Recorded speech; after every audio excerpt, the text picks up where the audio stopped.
Hi, this is ESPN's Dave Lamont, and you're listening to the Sports Objective Podcast, the unofficial podcast of the Pirates.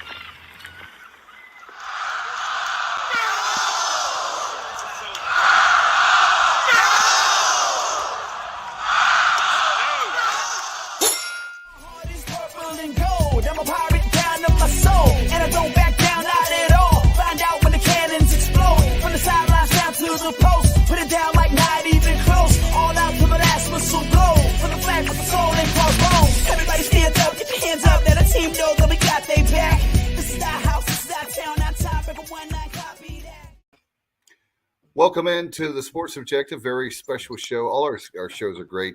But Bubba, man, we've got a great show tonight, don't we? I think we're Dave, it's hard to believe this guy's been gone green now. Go ahead, Dave. I'm having some tech issues. All right, no doubt about it. We're very excited to have with his former East Carolina athletics administrator, and now, of course, for a few years now, Eastern Michigan AD, and that will be Scott Weatherby. Scott, so great to have you back, and definitely, first of all, before I forget, I want to thank you for all that you did for East Carolina, the Pirates. It was a lot of great years with you and Coach Holland and everybody that was here back in the day. Well, I appreciate you guys having me on, and the memories of hearing the opening, and having a part of bringing the Pirate as a part of our marketing efforts and expanding the stadium and the purple and gold cheer. And those are a lot of really cool memories I have. I even still got my old school jersey here that, Oh, wow. So we're both the kids were born in Greenville. So we spent 10 years of our life, and still my longest tenured spot, and big soft spot for me there in Greenville. Let's talk about that time you've had. You've done a nice job. I know Eastern Michigan. We were just talking that right before in the green room, right before we came on live. When I say tough job, it's tough just because you have University of Michigan right up the road from you, and not that I know that you don't back down from a challenge, but I know that's been tough. But you've done a nice job there, regardless, there at Eastern Michigan. Yeah, I mean it's certainly a challenge, but it's not who we compare ourselves to, right? We work on, Western Michigan's in our league, Central Michigan. I've got Toledo and Bowling Green right up the road as well. That's who we're competing with. So we stay focused.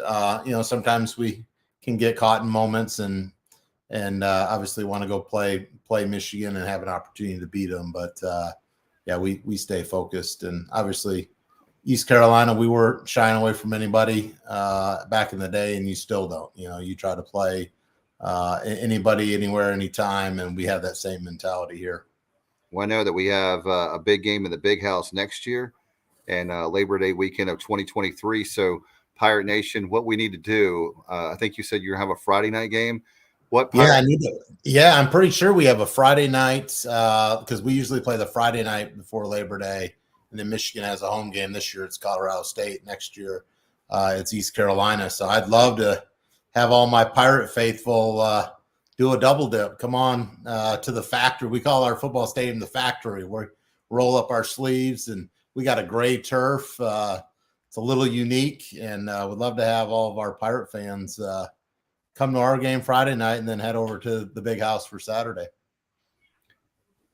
Kind of like I was saying or trying to say a moment ago when I was going through a poor service area, Scott, it's hard to believe that you've been gone from Greenville now for nearly a decade. So many things were accomplished when you were there directing the marketing efforts, and then also ticketing efforts there under Terry Holland. But before we dive into all that, just tell Pirate Nation a little about yourself from the standpoint, what made you make that decision all those years to go into the administrative side of college athletics?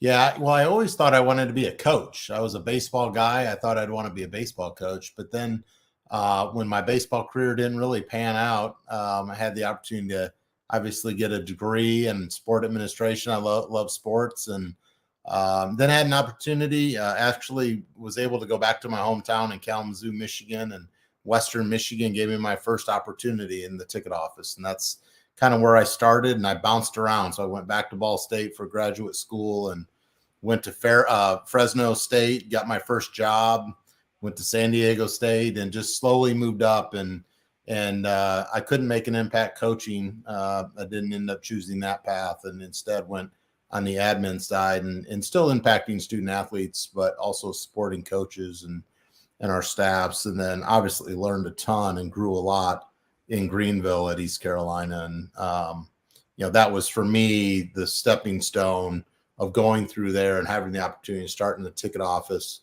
And then Nick Floyd and Terry Holland allowing me to move up and take over marketing and then really start to build out.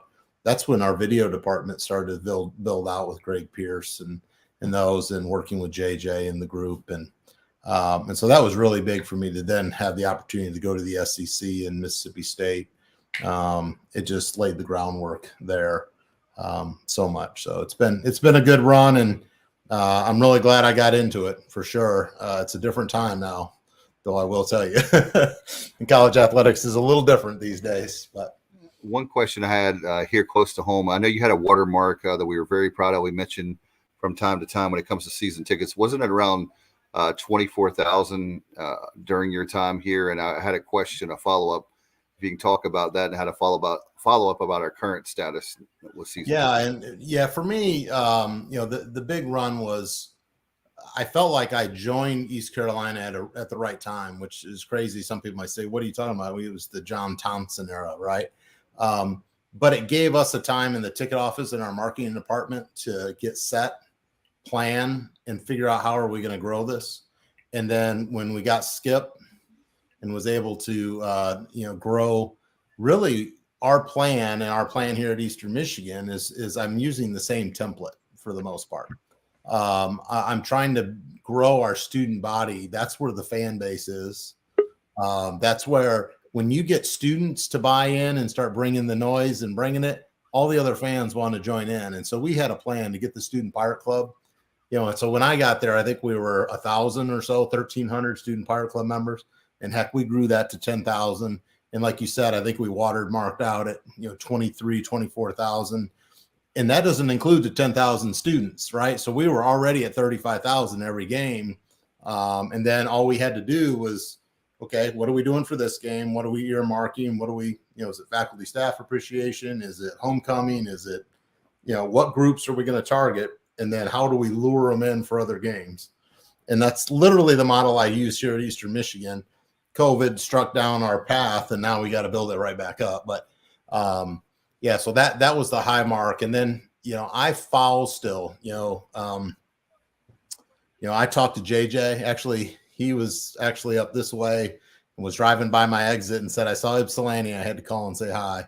And John, I stay in touch with him as well. I think they made the right hire in Coach Houston. A huge fan.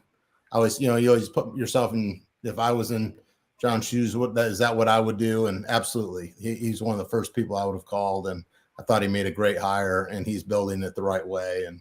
And now you're starting to see the fans start to finally come back. And, now they just got to map out the right plan. How do we get to the next step and the next? I don't know what our attendance has been. I still say I'm still a Pirate through and through. So, so I'd be curious where those levels are, but I watch still from afar and try to keep track of it. And Bubba, I believe we're at last time I heard Scott is the last few days has been a little crazy with my particular day job, if you will. I think the last time I heard it was around 15-2 is where we're at now. And it really hurt. I'll tell you what, Scott, when you make a bad coaching hire, just to be blunt here, the ticket sales went way down altogether. And then we had the worst thing that could happen to us with a bad coaching hire. And then you have to pretty much start all over again. And then right behind that, no excuses, but then we have COVID for 2 years. Yep. So I think this year you're going to start to see things are trending in the right direction with everything, and about wins are where it's at. So, but that very thing, I think that's what it's going to take is literally, I think where we're competing against is right behind me. I have a 65-inch TV. There are people that have gotten used to staying home. I think it was already trending that way. I'm hoping that One thing is we have NC State September 3rd. You know about that rivalry. Mm-hmm. I really believe, and maybe I'm crazy, but I think it'll be a sellout. I think we're already at the neighborhood of John was saying. I think we're probably 4,000 or 5,000 tickets away from being a sellout, somewhere right there. So we still have a couple weeks to go. So I think we're in a lot better shape than we've been in a long, long time, for sure. But I guess have I answered my own question? How do you get to that? Yeah. How do you get back up to that point? Winning championships or winning? I guess. Yeah, I think there's a lot to it in my mind, and when I think about entertainment, I don't think about wins and losses because I can't control what happens on the field. And so my mentality is, what makes big strides? How can we help increase that attendance? What can we do? And whether that's entertainment or that's heck, even giving away a few things to get people to come, to get them in. Is that focusing on the students and they have a great time, and then that's going to develop. So you have to have different strategies, and I'm sure they have different plans. And here's what you're going to find: everything's cyclical when it comes to Coach Logan. So many people love Coach Logan. Didn't want him to not be the coach. Was no longer the coach. I don't care who followed him. John Thompson didn't have a chance. Didn't have a chance in the fans' eyes. He didn't have a chance. So the best thing to do that Coach Holland did was say, I'm stopping this after 2 years so we can move on. So we stopped it and brought in Skip, right? And then you had Skip, then you transitioned and won a couple championships, transitioned into Coach McNeil with Ruffin. And what's not to love about Coach Ruff? I mean, people loved him. He was so genuine. He cared and loved the place. And so to me, anybody that followed Coach Ruff, didn't matter what side of the fence you were on, it still was going to hurt you. And that's where the tumble came back down. So just like when we went through Thompson, had we not had COVID, I think you'd be in a better spot like we were with Skip in year 3 than we were with Coach Houston just because of COVID. So I'm hopeful that being a Pirate in our family, I hope people start to come out. And the onus is on everybody to rally around these young men that need you in the stands to have an opportunity. Then they can take off. It's the same story I'm trying to tell my people here. Yeah, we have our good buddy Kyle is a little under the weather, so he put a question up here on Facebook.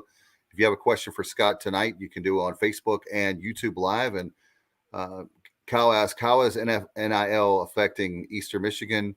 They also said, what are the similarities between East Carolina and Eastern Michigan, and what are the big differences? I'll start with the second one first. The differences and similarities. I think a lot of the similarities are we're fighting right for the dollar to help us to grow, to be in that arms race, so to speak, from a group of 5 in that label. And East Carolina also has UNC, Duke, and NC State within, an hour and a half. I have University of Michigan and Michigan State within 65, 70 miles. So those are some of the similarities to it. I would say the difference is East Carolina has a heck of a history. They have a heck of a history, especially obviously in football and in baseball. I've only had a losing history here. 1987, we went to the Cow Bowl. We won the Cow Bowl. And then we had not been to a bowl game until 2016. So we went 30 some years and maybe had 2 winning seasons or 2 seasons that we went 6-6. And that was it. So we've really turned that corner now, going to 4 bowl games in 5 years. I have made an emphasis on basketball now too, and trying to make that important. And so then on the NLI side of things, this I struggle with, and I don't have answers for NIL on how we're going to, navigate it. And I probably should be a better leader and try to come up with something, but I'm not that bright, and there's a lot of other brighter people to figure it out. But I do think it could be an advantage at certain places, right? Those that have people that are willing to invest, that are willing to help out. I still try to tell people the best thing you can arm your coaches with is get as many people, many student athletes as you can on an NIL. And so if your basketball team, if everybody can have an NIL, I don't care if it's $50 a month. I don't care if it's a t-shirt. As long as the head basketball coach can be on a recruiting call or a recruiting visit and say, every one of our guys has an NIL deal. That's all that matters. They just want to know that they can get one. And so we talk a lot about that at Eastern. So, I'm fortunate. I do have some people that want to help. So we do have a few deals, nothing what most are out there, but I'm appreciative of the fact that people want to help, and I don't know what the NIL space looks like at ECU, but it could move the needle, if you have people that are willing to do it. And then I guess where I struggle with it is those that want to tell you who to recruit, and they're trying to do the recruiting for you when we don't need that. And I don't want that to, inducement is not something I want to be a part of. I want our coaches to be able to go and get who they want and then take care of those kids. If they have a value that they can bring to you and your company, or you feel strongly about trying to help them, if you want to help the quarterback just because you feel like you want to help the quarterback, that's a part of the rules. You can do that now. So, but we're in the space. It's just not as strong as others. No doubt about it. And Bubba, I know, okay, you're good now. All right, Bubba, one of the things I want to mention too real quick is we have, it's called Team Boneyard, the collective, Henry Hinton, a lot of great Pirates and the like. So they've started that recently. And Vern Davenport, those guys, a lot of good guys that are working hard there. And we also want to talk about a capital campaign that we're doing right now. I know you have experience that with Eastern, but Bubba, go ahead. I'm sorry. I know you're good now. Oh, no problem, Dave. But yeah, you brought up the success that's been had there in Ypsilanti in recent seasons under Coach Chris Creighton, who Kyle Barber, our co-host, is definitely a huge fan of. He had success at lower divisions, much like Lance Leipold, who's now doing a solid job early on at Kansas after leading Buffalo to unprecedented success. But just talk about Coach Creighton, and since the 3-21 or whatever start to his tenure that we discussed off air, he's essentially played 500 football and led the Eagles to 4 bowl games. Yeah, he has done an incredible job, and Coach Creighton and I have a great relationship, and very high energy. When you listen to him, I have 2 rules. One, I never go after Coach Creighton when you have a speaking engagement. He gets you so fired up, and he reminds me a lot of Skip. Skip had that motivational, like you're ready to run through a brick wall. And that's how Coach Creighton is. And he is great in front of people, really good motivator, has a great offensive mind. He and I actually talked a lot pre-COVID about taking over the responsibility of calling plays. And I actually leaned on Skip and talked about how Skip, would call plays, and Dan Mullen at Mississippi State when we were there. And I told him, you can manage the flow of the game, and you know what you want to do. And so we talked about it. So now he actually is doing that these last 3 years, and our offense is actually, our numbers are even better with that. And he didn't feel like, as a coach, being the head coach and offense coordinator at Drake and then coming here, he thought a Division I program, he'd have to manage more. And now that he's been in it for so long, coming up on season 9, has done a phenomenal job, especially when you look at the challenges that we've had at Eastern over the years to finally get us over the hump to get to a bowl game. Now we just got to break through. He and I talk about, we've had the 6-7-5 regular season, and then we've lost all 4 of our bowl games. So we've got to break through that bowl game, and we're still the only team in the MAC that has not gone to the MAC championship at Ford Field in Detroit. And so that's ultimately our goal. And it made me think of it. My 6th year at East Carolina, we finally broke through with Skip and won. And so hopefully this is my breakthrough year 6 with Coach Creighton. No doubt we'll be pulling really hard for you, Scott, for sure. And certainly in the MAC. And I hear a lot of people talk about that on national radio and national media about how much they love the MACtion. Mm-hmm. Talk about that, about the conference you're in. There's a lot of excitement. Certainly, what like as an athletic director to make the choice? I know you want the spotlight. How hard is that on coaching and players and maybe administrators having games on Tuesday, Wednesday nights? Yeah, there's certainly challenges to it, but the flip side of that is just the exposure that we get. And then we've gotten so accustomed to how it's laid out now, and going in, like we're going to play on Saturday the 29th and not play until the following Tuesday. So you have a 10-day window. Frankly, for our family, we get weekends right off. Our coaches can watch Friday football, high school football games, and aren't planning for a game the next day. And a lot of eyeballs, obviously, and what I like about the MAC is we're all very similar. We have like budgets. We have the same challenges on our campus for the most part. We have just about the same number of sports.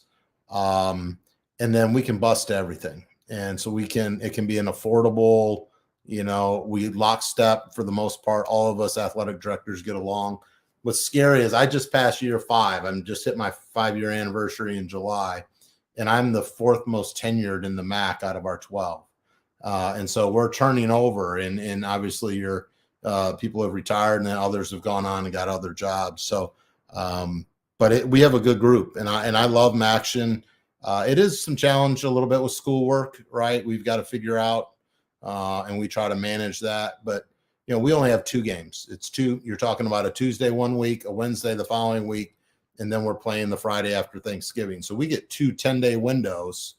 We get a 10-day window, an 8-day window, and a 10-day window to get prepared. And so you actually get a little more rest than just going Saturday, the way we lay it out. So it works out okay. And fortunately for me, I have 2 Fridays and 4 Saturdays and have no MACtion at home. So our fans can watch those MACtion games on national TV in the comfort of their own home, and I don't have to beg them to come to the stadium. We really appreciate everyone chiming in tonight on YouTube and Facebook, and we have Mark Calloway as well as William Neely saying, great to see you, Scott. Pastor Neely, love it. My wife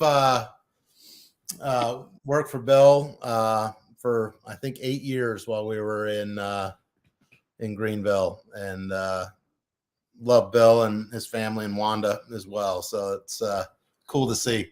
We have so many great memories. I'm telling you, we talk about trying to find a place in Emerald Isle or the Outer Banks, and some of the people that work with me actually go to the Outer Banks quite a bit.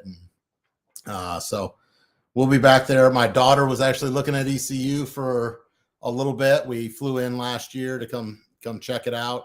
And she actually committed to Eastern Michigan's gymnastics team. So she'll be coming to Eastern a year from now. She still has another year, but we're following the Pirates as much as we possibly can. I can't wait to see everybody up next year too. And Scott, Kyle Barber chimes in once again. Kyle's saying conference realignment's obviously something that's always taking place in some way, shape, or form. And last year, Western Kentucky, Middle Tennessee, there was a lot of speculation that at one point they were going to be potentially headed to the MAC. So do you have, how serious were those conversations? Yeah, I don't know how serious they got. I mean, we did have, we had a committee, a small group that looked at that just to see if it's something that we would want to consider in the MAC, and never really got down, I believe, to yes and no's or, hey, you're invited or you're not. I don't think there was any formal invitations to it. There was a lot of moving parts, and there's not as much right now from our level. Obviously, it's been a lot of the Pac-12, Big 12, Big 10 conversation, but yeah, we've not really had any other discussions. I think we're in a good space in the MAC, and Commissioner Steinbrucker's done a great job, and Jeff Bacon as well. So we're pretty happy. I think where we're at, and I would be shocked if we did anything more here in the MAC. Scott, sorry, I had some technical difficulties there. As far as I wanted to ask you, we have a capital campaign going on right now called Pirates Unite. It's a $60 million, very ambitious campaign. Really proud of it. We have for indoor practice facility upgrades to baseball, and also more renovations for basketball. And they also have like auxiliary weight room, different things like that. Just want to get your thoughts about that. And as far as Division I athletics right now,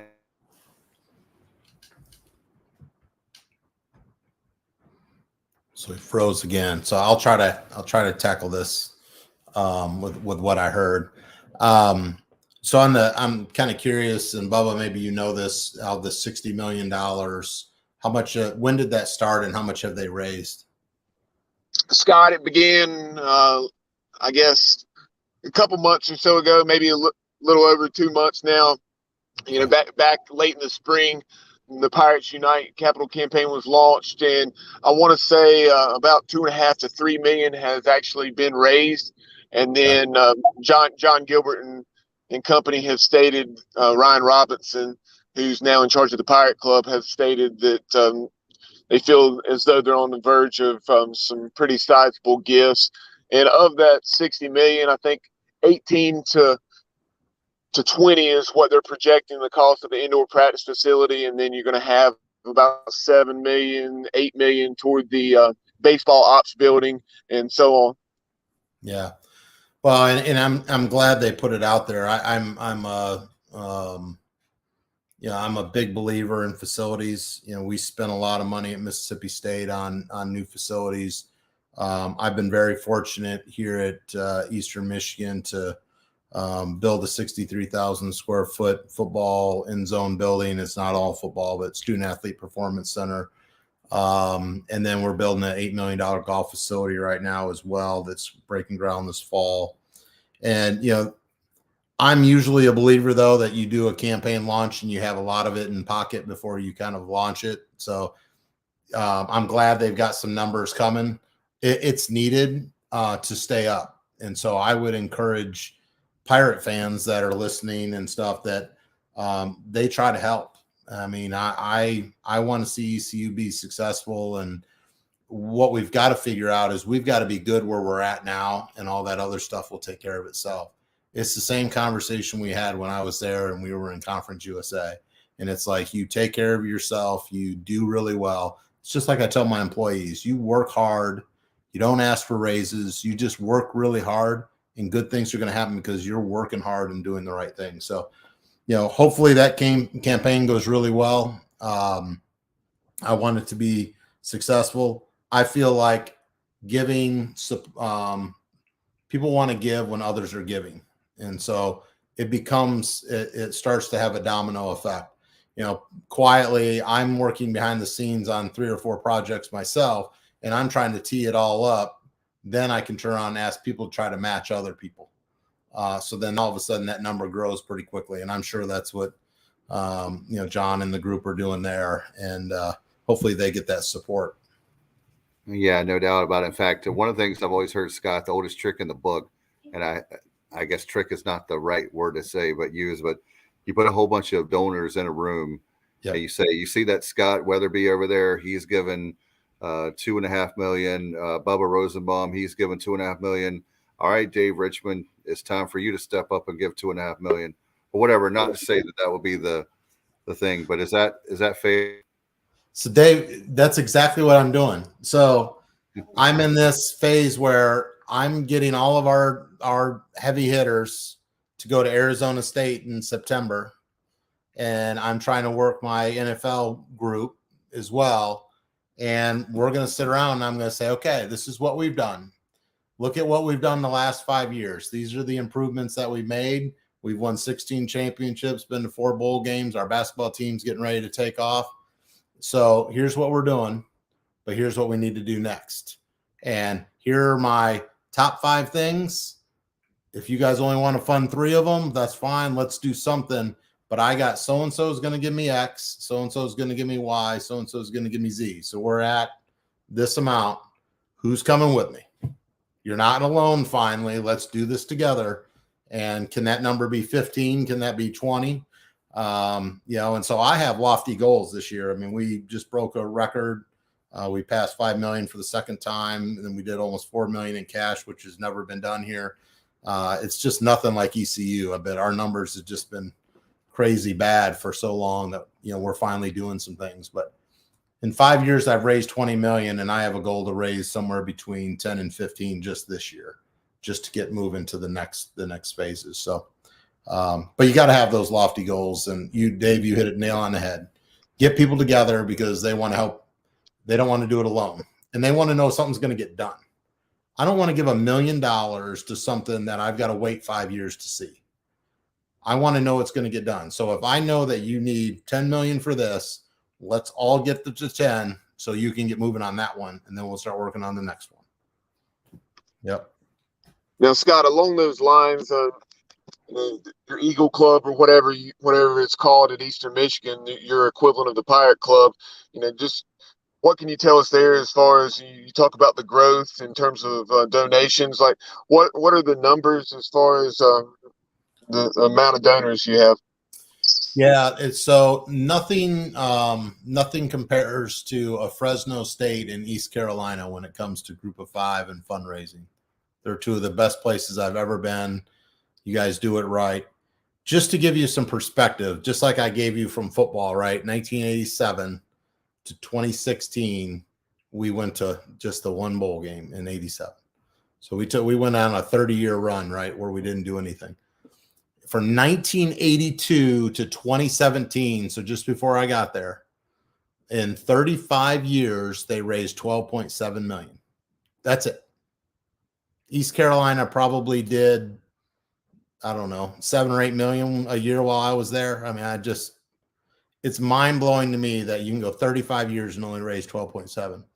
So to tell you then that we've raised 20 million in 5 years is basically unheard of. And if there was ever a knock on me or that something I didn't have, it was, again, my fundraising experience is working in the ticket office with Pirate Club members, and then at Mississippi State working with some Bulldog Club members. And so, again, it's relationship driven. And so we haven't had a lot of success in fundraising, but we're changing that now. And it certainly means a lot to our student athletes and our coaches as well. And we're starting to finally see the fruits of that with our recruiting classes. And kind of along these lines of fundraising, as you mentioned, you've talked about your role at East Carolina being in marketing and ticketing, but working hand in hand with Terry Holland. Talk about during those years his emphasis. You've already referenced your growth of the Student Pirate Club from what you said between 1 and 2,000 to more than 10,000, right along the Skip Holtz years and the hiring of Ruff and McNeil.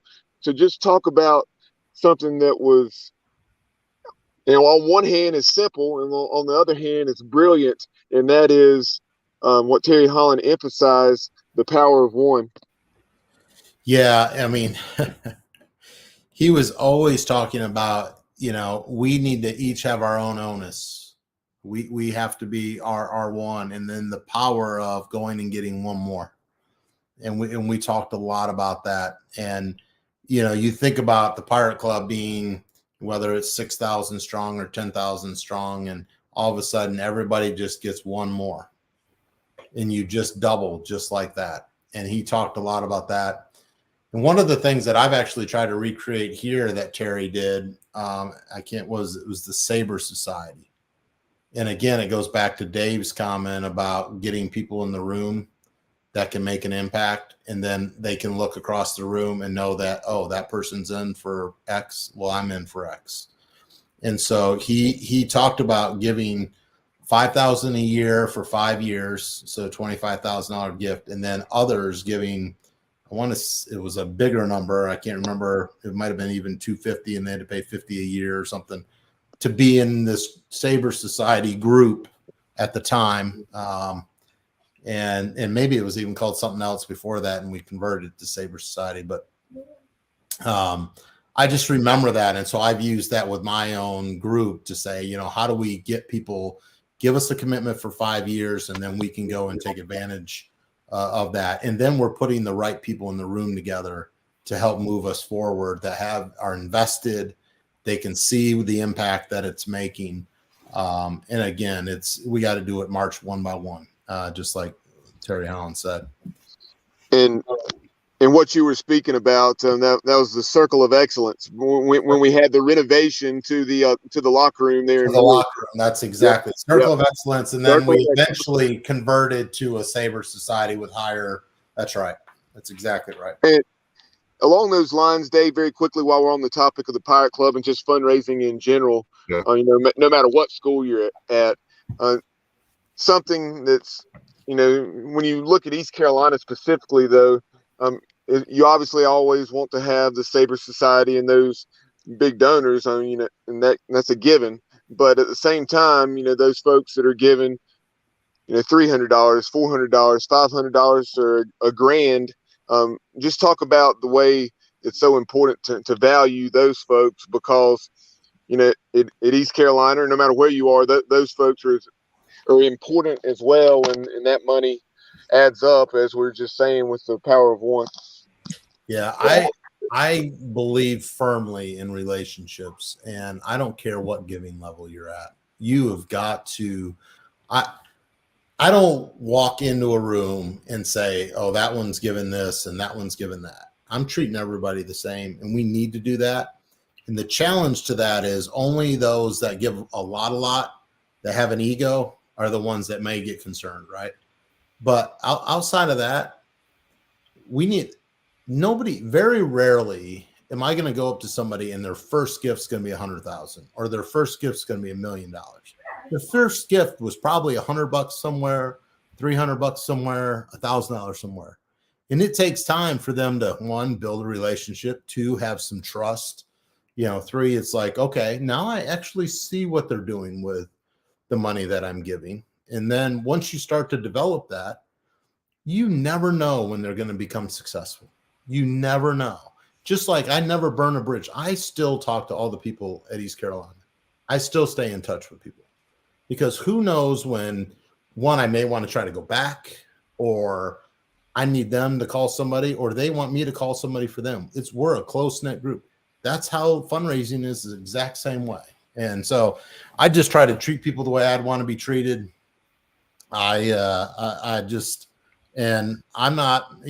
give money, absolutely, but I'm closer to the $300 a year than I am the $25,000 a year and above, right? So I think it's really important to care about all those, and that's an attribute that's just something that's important.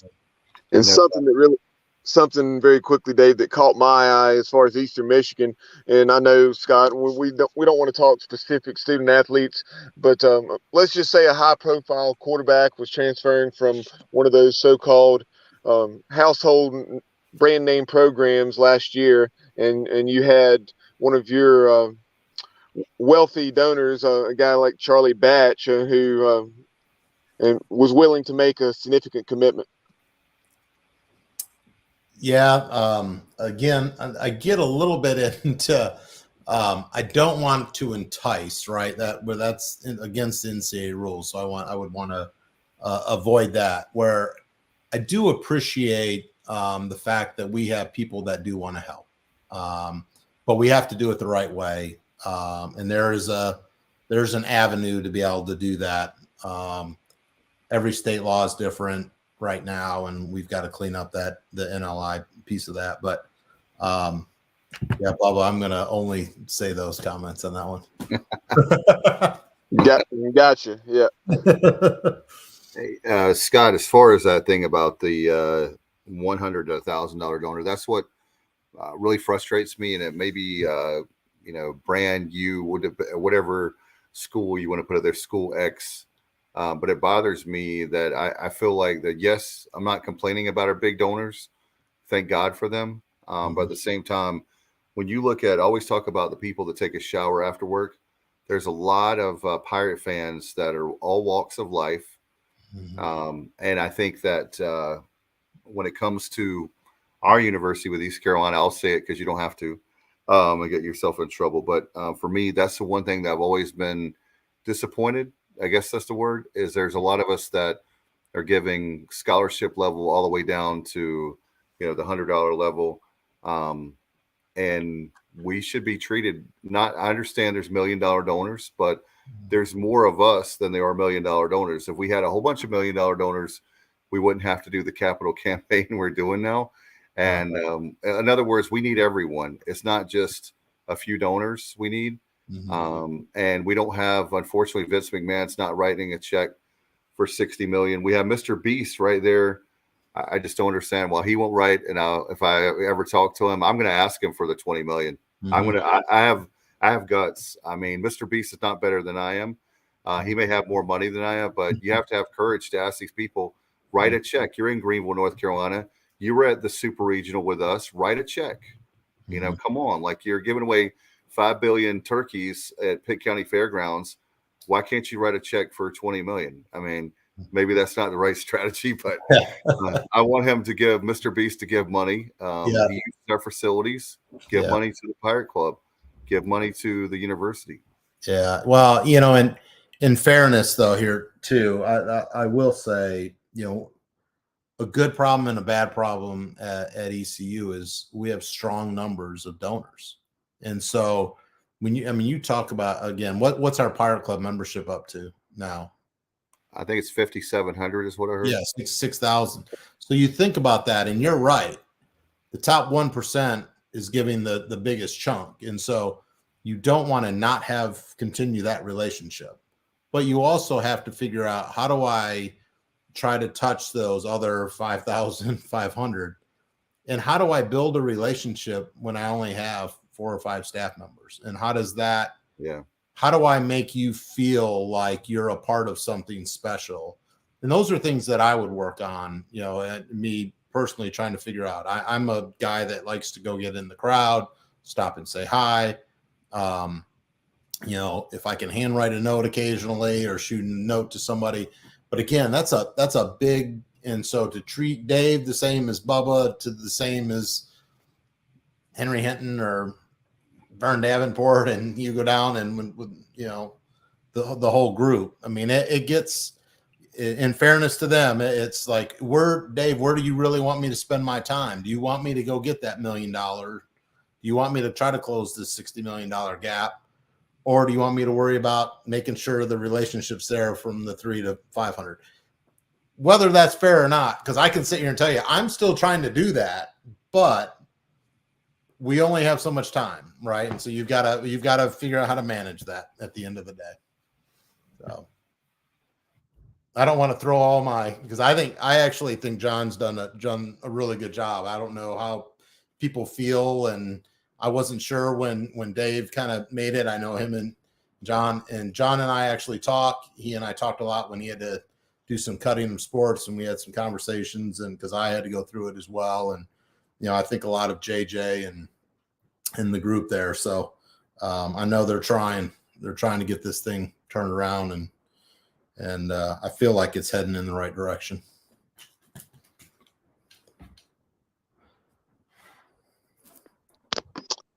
No doubt about it. So I think Dave may have frozen on us there, but as long as you guys have the technical difficulties and I don't, I'm good. Exactly. Yeah. Dave, are you back with us now? I am back. Can't okay. see you. All right. He's like double screened on me. There we go. Yeah. I had a question for scheduling. I'm going to put you on the spot. Any hope that we can have Eastern Michigan against, I know that would be hard for you, ECU, as far as concerned, or any other sports?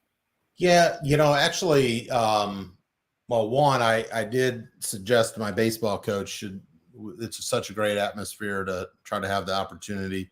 we try to bus to as much. So we try to stay in the northern part of the South, just so we don't have to do too many flights and save some money. But I did convince him to go down to Mississippi State a couple of years ago and get to see the new facility that I helped design. So I got to go back and see what my finished product looked like.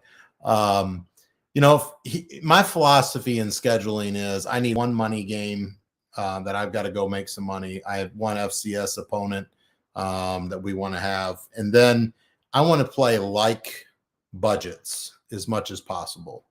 And so I'm trying to find a school that spends somewhere between 25 and 40 million and is not all in on football. And so East Carolina spends a little bit more money on football than I probably would want to play. But at the end of the day, we've had some on the line there. I'm actually playing Lafayette, Louisiana Lafayette this year, and they have a like budget, but they've taken off in football and done really well since I signed the contract. But in other sports too, I mean, I'd love to have that opportunity, and then it gives me a chance to come visit as well and hit my Bees barbecue and get to Emerald Isle and do some of those things as well. See all the great people in Greenville. Scott, as we're winding things down and preparing to transition to our second guest tonight, which is Ryan Wallen of Owls Daily, Temple's 24/7 sports site, as we'll talk about that matchup between the Pirates and Owls taking place up in Philly this year. Johnny Gardner, a loyal East Carolina fan, and specifically a huge supporter of the Hoops program, says, Scott, you mentioned up and coming Hoops program, and I agree. Any words on Noah Farrakhan, him playing with a brother, and then getting the hometown kid? Yeah, we're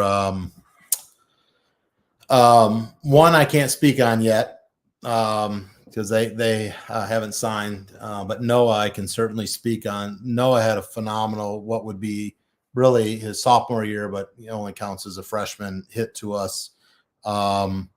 He had a great year this past year. I think he averaged 17 and a half a game, really led our program. We were starting at the end of the year, we were basically starting 5 freshmen with Stan Heath in his first year.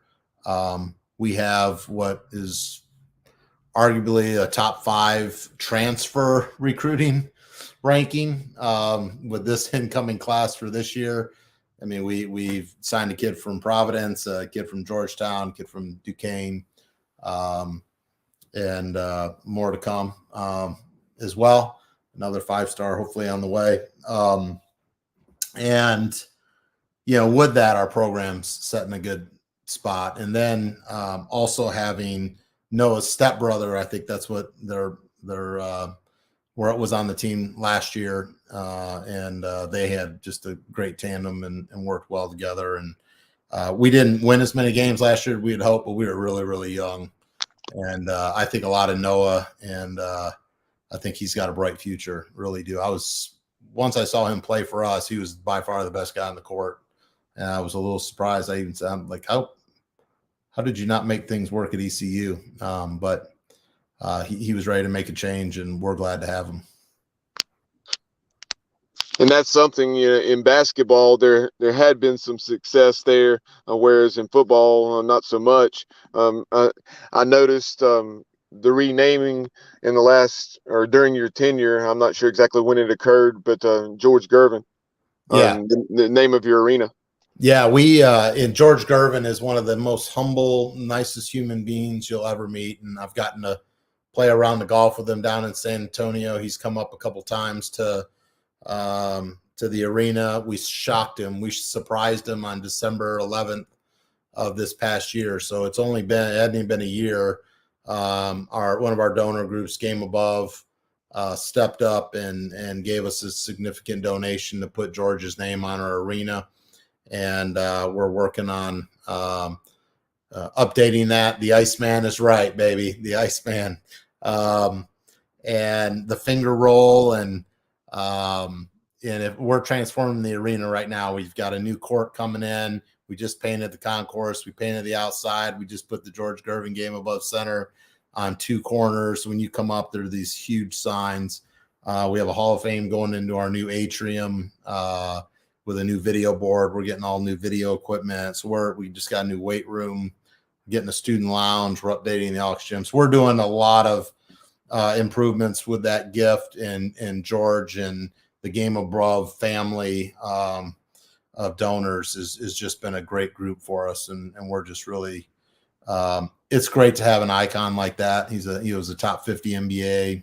He's a top 75. So he is the man, and we get that a lot. And a lot of people didn't know he went to Eastern Michigan, and this has really helped us. And he's coming up. We have a basketball golf outing in October, and crossing fingers he's going to bring Clyde Drexler with him too. So it should be some fun along the way. Now, Scott, final question we have for you. Mike Radford, who I believe his son Christopher Radford may have worked with you there at East Carolina before moving on to his, I guess, first full-time gig down at UNC Wilmington, and then I guess served time there at NIU as well as Ohio University, a couple of MAC programs. Yep. But Mike, with you being right there in the shadow of the big house, he asked, whether it's Michigan's band or others, you've obviously spent time at Mississippi State, as you've referenced. What are some of your favorite bands from around the country? Favorite bands, huh? Well, I will tell you, Chris. Yes, marching bands. Yeah. Chris, his son Chris, was outstanding. I want to say he came as an intern. I can't remember if he just interned, was a grad assistant or not, but Chris was a rock star. And I remember he went down because Jimmy Bass was down at UNC, and he went down there as well. Yes, sir. He got his MBA at East Carolina, I believe. Yeah. So so with that, I think he was a grad assistant for us and stuff. So Mike, make sure to say hi to Chris for me, and have him reach out. Love to hear how he's doing. And okay, so his question on marching band. So the one I'm actually looking forward to the most is next year, and it actually may be the game that you guys are coming up. We play Howard University, and so they brought their band like 7 years ago, and they said it was by far the greatest band to play. I'll be honest, I've been here 5 years. I've not been to one Michigan game. And so I've not partake. I think I am going to go. I got invited to go to the opening game since we play Friday. I'm trying to think of, our marching band has done a phenomenal job. We're not one of the bigger ones. And Purdue, with their great big drum that they bring out. Purdue is pretty special, and we beat them in the rain. So watching their band play in the rain was pretty good. So we've had a good stretch. I beat Rutgers. We did rest in peace. Rutgers, Illinois, and Purdue. So RIP. And they had never beaten a Power 5 team. We had never beaten a Big Ten team. And then when I got here, we beat Rutgers in year one, Purdue, and then Illinois. And I'm like, man, this is easy. I'm 3-0. And then we showed up to Wisconsin last year, and that was another thing. Yeah, you bring up Wisconsin. Would love to go there sometime and see the jump around there at Camp Randall. It is pretty cool. I've been. That was my third time now, because Fresno State played them a couple times with Derek Carr or right. David Carr years, and we played at Wisconsin. It's a pretty special place for sure. And you brought up the Howard Marching Band very quickly, Dave. Back, I guess, in 2018, the East Carolina fans were looking forward to seeing the North Carolina A&T Marching Band, and they ended up not coming. And, the Pirate fans thought we were going to get a win and be able to enjoy the A&T band. The band doesn't come, and then we get our butts whipped. That was the double whammo, never again. Yeah. Never again. So, well, we'll have to look. I'll have to talk to Gilbert and see if there's an opportunity to do a home and home later. I'm already out to 27, 28. But I'm more hopeful maybe our baseball teams can play. I'd love to get down and get to Clark LeClaire Stadium and check them out as well. And I did get to sneak in the new basketball practice facility and the entryway.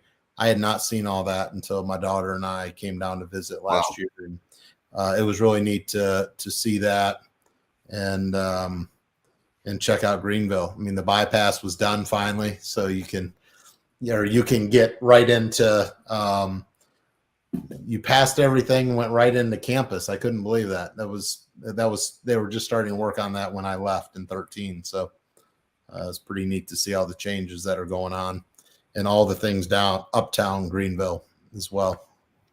Yeah, I'm so old, Scott. They called it downtown until the late 90s. So that marketing campaign. So that was a lot of fun.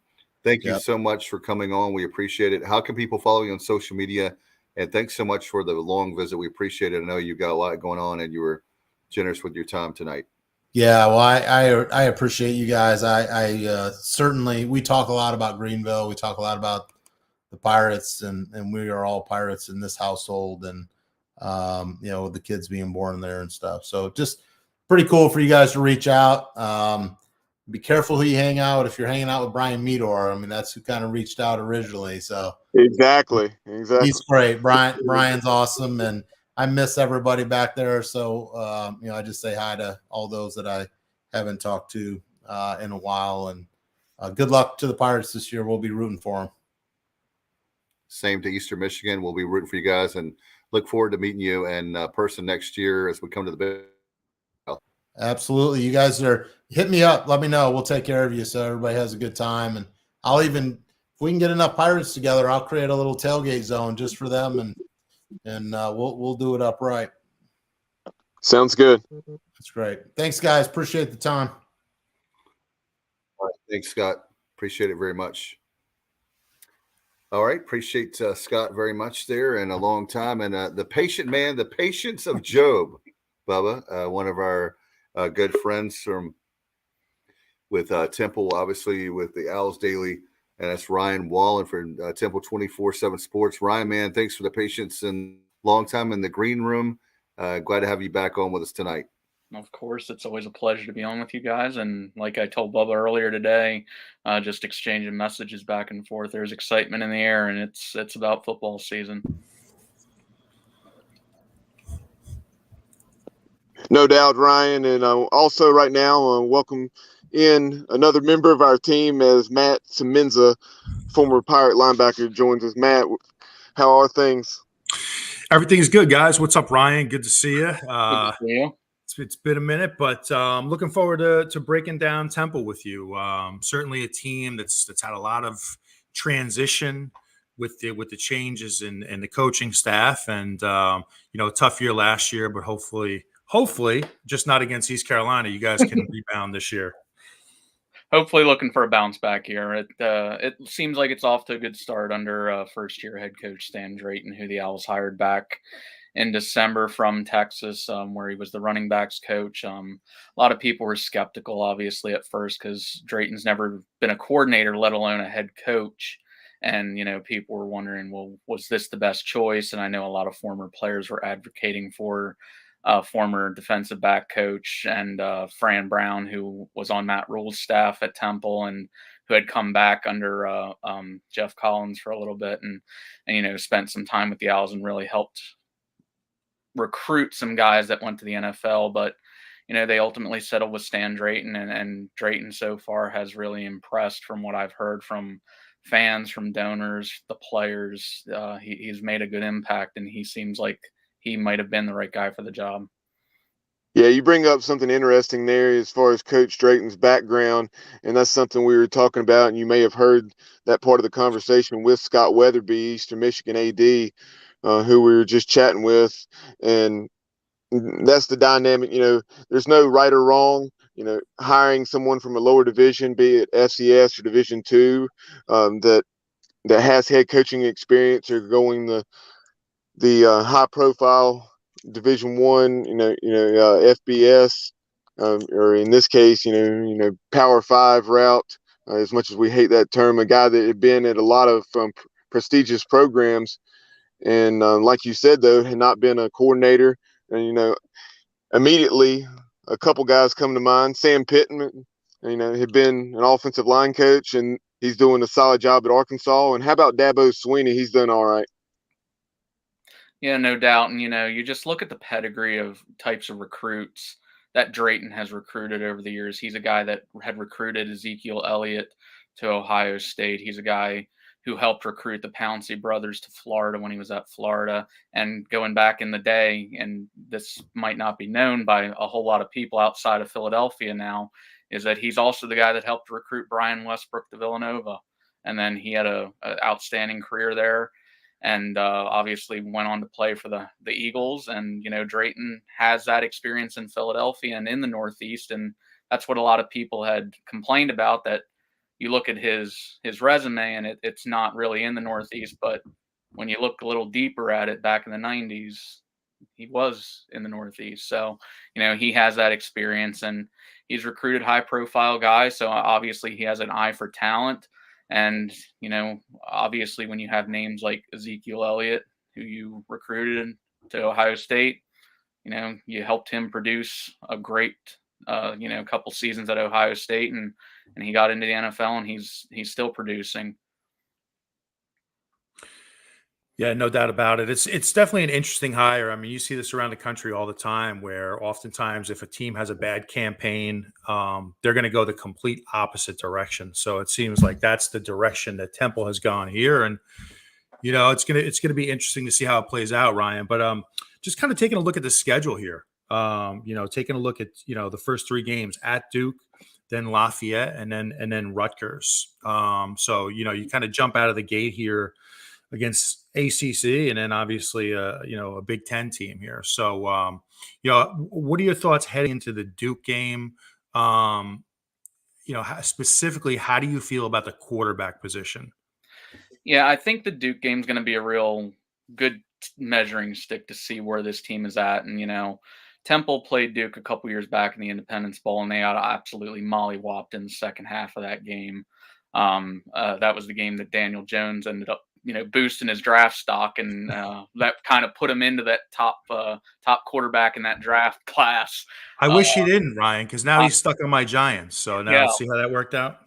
Well, at least he didn't trip over the yard. I wish he would have tripped over the 5-yard line in that game, but that's going to be a good measuring stick, and because Duke's kind of in a similar spot as Temple, they're in a rebuild mode. They have a new head coach in Mike Elko, and they're for what it is, they're at the bottom of the ACC. So Temple's right now viewed as the bottom of the AAC. Both teams are looking to, build some momentum, see what they can actually do here in the coming years, see what that rebuild's going to look like. And I think that's a good measuring stick for Temple right now against a P5 opponent. Who knows what's going to happen in that game, but it's going to be a good transition to get then Lafayette the next week, where you can maybe fix those mistakes that you see in week 1 before you take on Rutgers for homecoming, which will end up being a pretty big game for the rivalry, the proximity between the two schools. And last year Temple fans were excited about that game. They ended up leaving that stadium a lot less excited for the season, which we saw what happened afterwards. But that'll be a nice 3-week stretch of games there that they have. As for the quarterback position, Temple, it has Dwan Mathis returning, who had some injury issues last year. He flashed at moments. That Memphis game that he played last year, in which the Owls actually ended up winning, surprisingly enough, he played outstanding. And you saw that this guy looked like the 4-star recruit that he was when he committed to Georgia, and he looked like he was a legitimate quarterback. But then, he had some injury issues where he couldn't stay on the field, and then there was some, bad offensive line play that really affected him. And, you could see the frustration boiling over on the sideline at times with him. And, I think that comes with immaturity too. He was, in a system where he didn't feel like he was getting the protection he needed. Maybe necessarily there was quarterback controversies at points last year too that weren't being communicated to him. But now it seems like with Drayton, they've kind of settled in on him as being, I think, the guy this year. He will most likely start the Duke game, but that's not to say that there's not going to be other quarterbacks that play. They brought in a transfer quarterback in Quincy Patterson, who was at North Dakota State last year, actually started the season as their starter before getting hurt. and then losing his job. But, North Dakota State won the FCS national title last year. So he knows how to win. And, he helped them to an undefeated portion of the season in which he started after he started his career at Virginia Tech. So, he's another guy that, again, committed to a P5 school, flashed at times. He, I think, is going to be more of a running quarterback for Temple if the Owls are struggling to run the ball. Stan Drayton has come out and said that openly, so I don't feel like I'm giving anything away here. But he's a big-bodied guy, 6'3", 240 about. For Patterson, Dwan's a little more lanky, but, he still has put on some weight this off season. So hopefully he'll be able to, take some more hits and stay a little healthier this year. Hey, Ryan, I know exactly where Matt Semez is going to be for Thanksgiving. He's going to be in Philadelphia because the Pirates, the last game of the year, is going to be in Philadelphia against Temple. So what do you think, Matt? What do you think Chrissy will go the Saturday after Thanksgiving to Philly? I think it's possible, but I'll say it can't be like the last time we went there. Which not to get off topic, but I just want to since Dave brought it up, the single worst football experience of my life. I want to say it was 2014. 2014. Thank you, Bubba. Bubba knows. A ranked East Carolina team goes into Philly, and we had everything to play for. And that was anybody who's listening to the show who was there, that was the coldest weather football game I've ever attended. Freezing rain. We fumbled the ball 6 times. Temple fumbled the ball about 5 times, but they recovered every one of them. Yep. And we lost that game. So long story short, not to get off, I don't know if I want to go back. We'll see. No, I agree. I was not doing 247 at the time, but I was a freshman in college at that time, and I was sitting front row in the end zone. And like you said, it was the coldest. It was like misting, raining off and on the whole time. Ugly weather. Neither team could do anything except fumble the ball, and it was just an ugly game. My friend and I left before halftime because I was not sitting out there freezing my butt off for another hour and a half watching bad football. I don't blame you at all, my friend. I mean, that was definitely a rough one. So hopefully we have, whatever happens, hopefully we have some better weather this year. For sure. And, that ironically enough seemed to be like the game where the downfall of ECU started and the rise of Temple also started. That was, a signature win for the Owls. And, then 2015, they end up going 10-4. And then following year, they win the AAC title. So, ironically enough, that game always sticks out in my head, not just because of the weather, but that was such a marquee win for the program and in Matt Rule's rise to, getting Temple that AAC championship. Yeah, and here in a moment we'll get back on track, but since we brought that 2014 game up, what a bizarre football game. Matt talked about the turnovers and then all the fumbles that Temple was able to recover to prevent turnovers, but Temple had something like 140 or 50 yards of offense. I think East Carolina had 430 or 440 yards, and it was just such a bizarre game in so many ways, and you'd almost have to have seen it to believe it.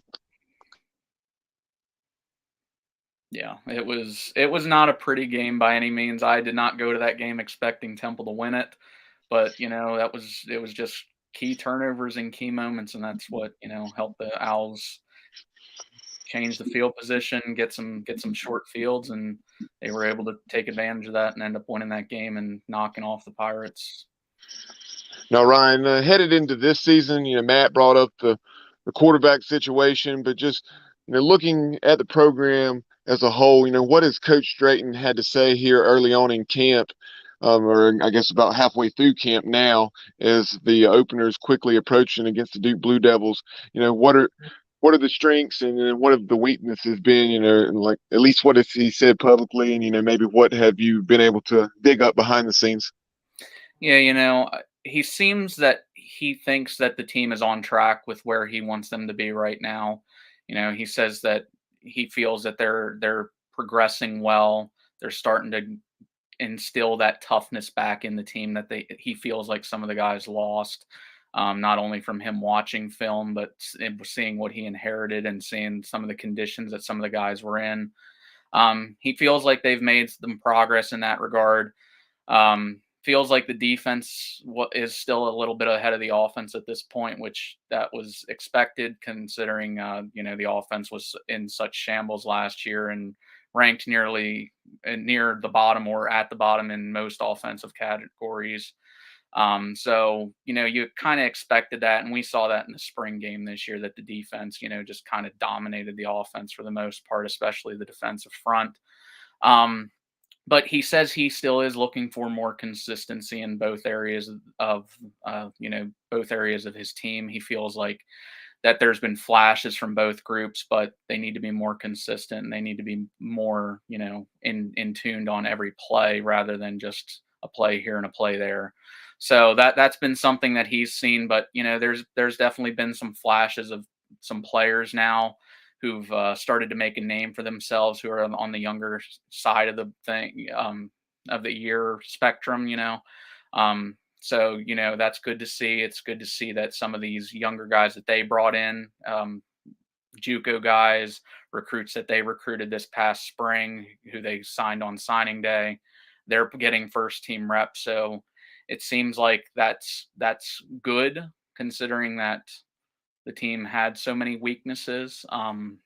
But right now, I'd say the strength of the team probably is the secondary. And I say that optimistically because last year, Temple finished 5th in the nation in pass defense. And people forget that just because every team could run, a Mack truck through the defensive line in the front 7. And they were getting opponents were getting 6 and 7 yards a carry. So teams really didn't need to throw on them. But statistically, it is what it is. You saw that there were solid cornerbacks there, and it seems like that cornerback room has only gotten better. A redshirt freshman actually was one of the single-digit honorees that got awarded last night. So it seems like he might have surpassed one of the starters there in Keyshawn Paul or Cameron Ruiz to earn that not only single-digit but probably a starting spot. And then you're seeing these linebackers that they brought in from the JUCO level, like Jacob Hollins and Trey Thomas, who are pushing some of the older guys for reps and for playing time. So good to see. Good to see that's being a thing and that leadership is being established again. And I think that's giving some players some more motivation to, earn those single digits again, since that was something that Kerry had kind of done away with. Yeah, Ryan, when I look at Temple, I mean, it's somewhat reminiscent of the position East Carolina was in when Mike Houston took over here. Temple over the last 15 years has been a very, very solid program. So when I look at last year, I see it as an outlier. I think there's just too much talent in the Philly, PA, New Jersey, that whole area. I think there's just too much talent for Temple to stay down. And now when you factor in the transfer portal, you can rebuild your program faster than ever. So I see last year as more of an outlier, but Stan Drayton coming in, it's going to it's not going to happen overnight. I'm assuming the goal this year is to get everything back to respectability and then grow the program year over year, but very similar to what Mike Houston did here. Yeah, for sure. When you look at the schedule, and I'll go back into the schedule a little bit, is there a winning record there? Probably not. 500 at best, I'd say, in my opinion. But, that's being optimistic. I mean, if you get 4 wins this year and you're competitive in your losses, I think that's a win for Temple in this first year of the Drayton era. Because, that was an ugly, ugly, ugly stretch of games last year to close last year, losing 7 straight games by 20 or more. That's just, not competitive football. And I think you could see that the players had given up. Specifically, the offense had really struggled, and it seemed like they had really given up. And then when the defense was, busting their butts, and then they got down 2 scores, they were like, why are we going to go out there and bash our bodies up for, knowing we're going to lose? So, like I said, I think couple improve on the win total, maybe by 1 or 2. Be competitive in those games against like the Houstons, the Cincinnatis, the UCFs, the ECUs, and, not make those games not, 20-point losses, maybe 10-point losses, maybe 2-score losses. And I think that's a win for them. Like you said, it's not going to happen overnight, but hey, if, they had an eye for talent. They did get 11 transfers in at positions of need. Maybe these guys can come in and, surprise some people, and maybe they can get to that bowl eligible 6 wins. Yeah, no doubt about it. I mean, just again, going back to the schedule here, I mentioned sort of some of the games on the front half, but the last 5 games, specifically the last 3, Oh, yeah. at Houston, Cincinnati, and then of course East Carolina, right? I have to mention East Carolina. So, but I feel like that is a very difficult 3-game stretch at any point in the season, but specifically because you're talking about down the stretch, you're talking about November, and now you're going up against, Houston and Cincinnati, who have been absolute powerhouses in the conference. So the schedule, it's not an easy schedule by any stretch. I mean, it's the way it sets up is a big challenge. Yeah, for sure. And I thought that immediately as soon as the schedule came out. I saw that stretch and I'm like, man, they did not do Temple favors in November, because that's probably 3 of the top 4 or 5 teams in the league right there to close out. That's not an easy stretch. And then you have, still UCF, who's going to be a contention for this year. Thank God we don't have SMU this year, because that could have been an ugly stretch of games there for them. But, even South Florida the week before in November is not going to be a slouch. South Florida ran all over Temple down there last year. And I mean, I know Temple's going to be looking for some payback this year when they come up there, but it's going to still not be an easy game, considering they have a quarterback in Jerry Bohannon who helped lead Baylor to a New Year's Six bowl win last year now. So I can't say that there's going to be any easy game. Navy's always a problem, that triple option and getting them. Thank God they have an actual extra day to prepare for them, because they have Tulsa the week before on a Friday night. But, Tulsa's kind of a team that can always be sneaky. They can have a good game. They could have a bad game. Who knows what team's going to show up? And, UCF's a powerhouse in the conference. They're kind of one that started the P6. They really propelled that and, eventually helped Cincinnati finally get to that New Year's Six bowl game last year. Let me just, we have a question here from our good friend Kyle Barber. So Ryan, how do you feel and others at Temple feel about AAC 2.0 and the schools coming in? So my view is probably a little different than what the average Temple fan perspective is. The average Temple fan, I would say, absolutely hates what the AAC is going to become next year. No offense to those schools that are coming in, but it seems like it's going to be a more Southern driven market. So Temple will now be the furthest north school, and their closest opponent, other than Navy, is going to be East Carolina. And that's still a 5.5-hour drive for most Temple fans. So Temple fans are not, thrilled about that, especially on the basketball front, where, a weekday game, they can't just pull up to, say like St. Joe's, or, if they were playing in the A10, maybe Richmond or somebody like that. So that's part of it. But when you look at the schools that are coming in, they've been proven successful in Conference USA. And I know a lot of people say, well, it's just Conference USA upgraded by combining the AAC and the CUSA best schools. But, you have those big media markets in UTSA, UAB, in Birmingham, that are coming in, and even Charlotte. And these schools are kind of on the up and up, kind of like some of the schools that were on the up and up when the AAC was first formed. So you obviously are hoping that success repeats itself within these schools. But, it gives people also the opportunity to now travel to new places of the country that they've never been. It gives these kids an opportunity to go to these places, play different competitions, see how, some of the people stack up against this Texas competition that everybody says is always, the best football in the country is in Texas. So I just want to see, what those matchups are going to look like. Is it ideal for Temple travel wise? Probably not, but it's better than, going independent in football and then, joining the A10 in basketball, which I know a lot of Temple fans want. But is that making you the money that the AAC is going to make you, the TV contract deals? No, it's not. And, I know even people on Temple staff advocated for something of that sort, but when football is the moneymaker right now in TV negotiations, and you're kind of playing subpar basketball or mediocre basketball, it's not going to do you much better to go to the A10 and then play independent football, because then you're going to be in the same position UConn's in. Yeah, I mean, Ryan, I agree with you. I mean, the new conference, it just doesn't excite me. I'll be very honest about it. I'm trying to be as positive as I can about it, but anybody who ever listens to me, I'm always going to knock the fact that Charlotte is in this conference. It bothers me. I don't think, I'll say it again. I think they're only in this conference because of their media market. I think they got very lucky in that regard. So, that kind of bothers me a little bit. But I have to say, from the East Carolina perspective, I think I'm very happy to be aligned with Temple.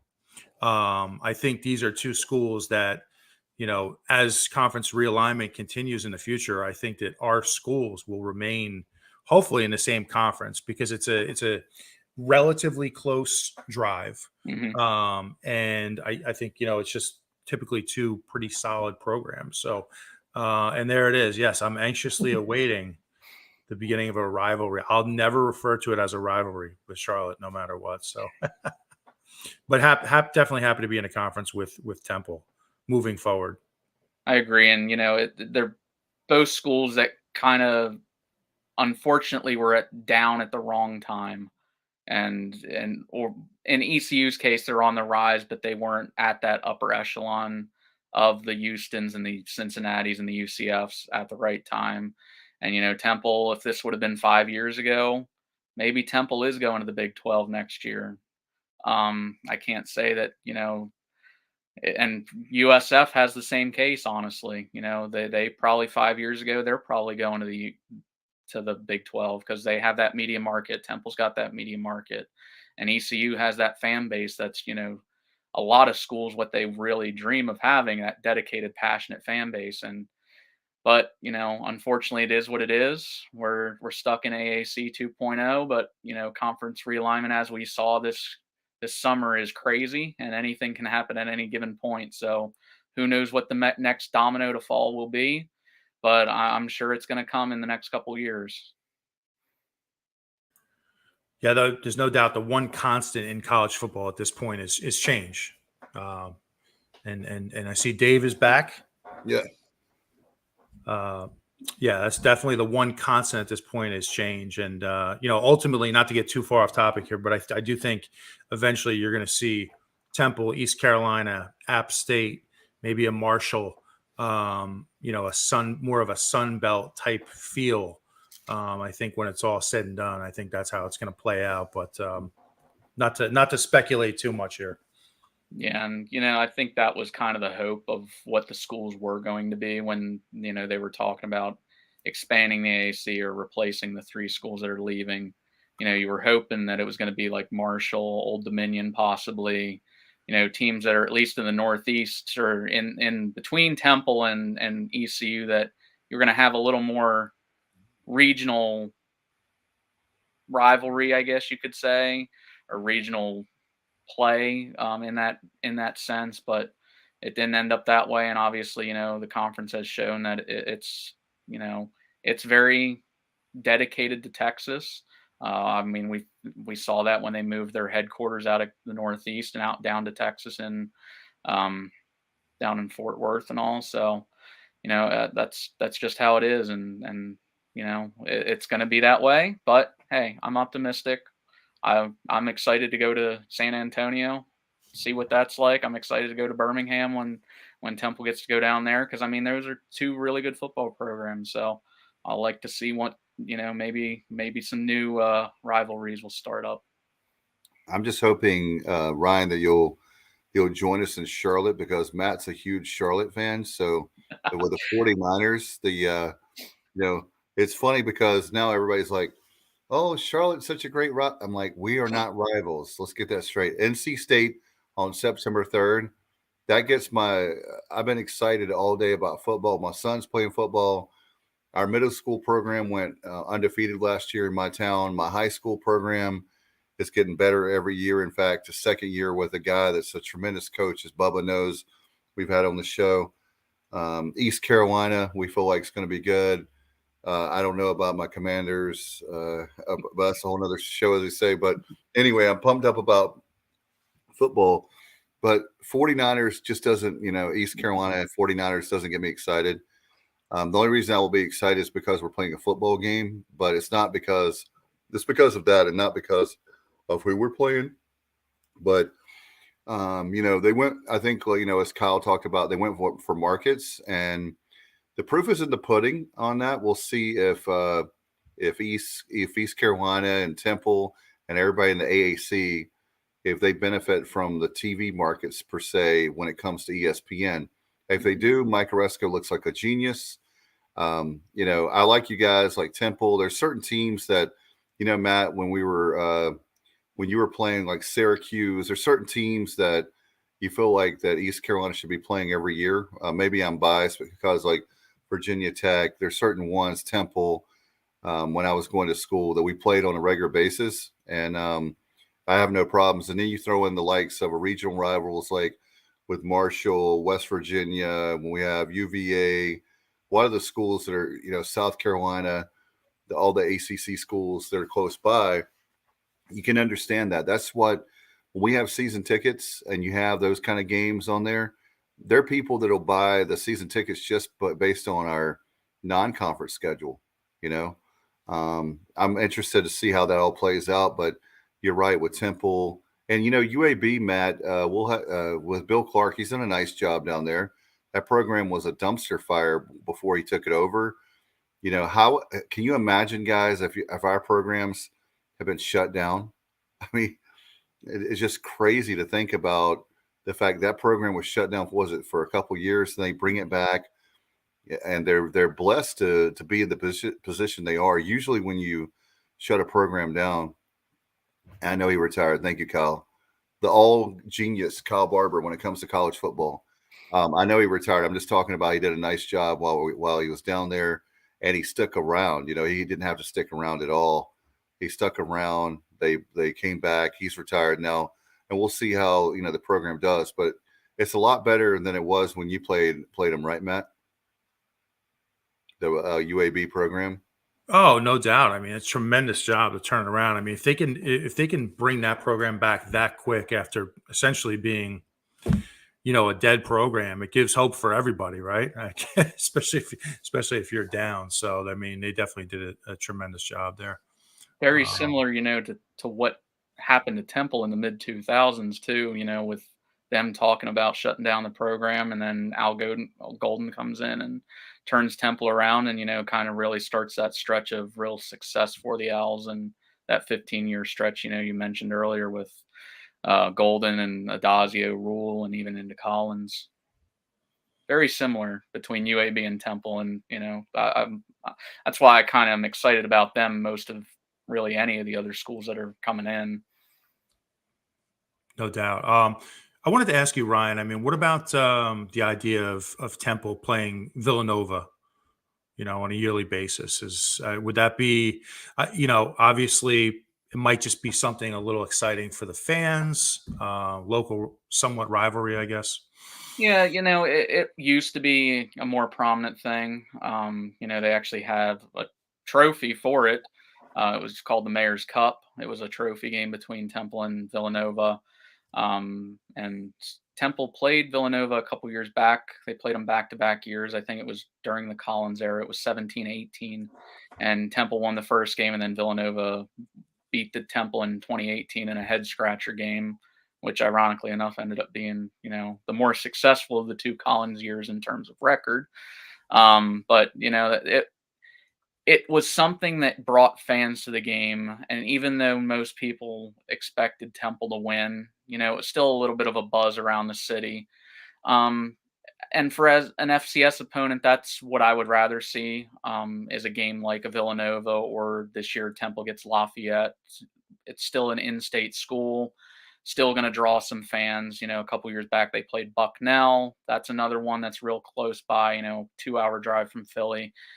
I would like to see those type of FCS opponents rather than, just some random, FCS school that's getting thrown in there. And Temple has done a pretty good job of scheduling opponents such as that, and trying to keep it a little more regionalized. I know next year Temple, I think, gets Norfolk State.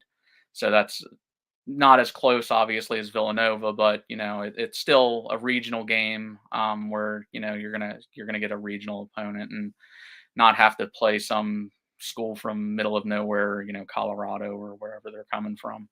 But I like those because they're games that draw fans, because, it's a game you should win. So fans like to go to see teams win. So fans typically will buy to those games. And like you said, it's just a little bit of a fun rivalry, especially between Temple and Villanova, even though, the rivalry's rooted more in basketball.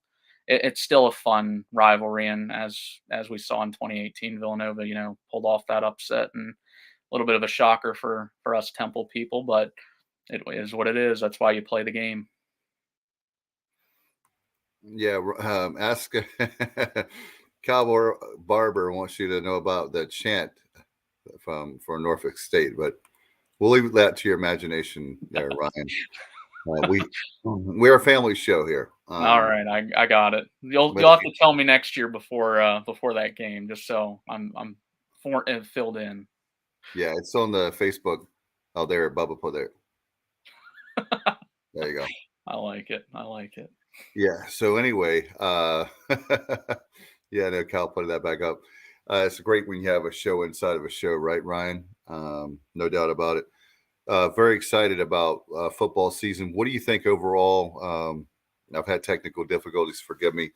As far as the preseason rankings, were you satisfied with where they had everyone?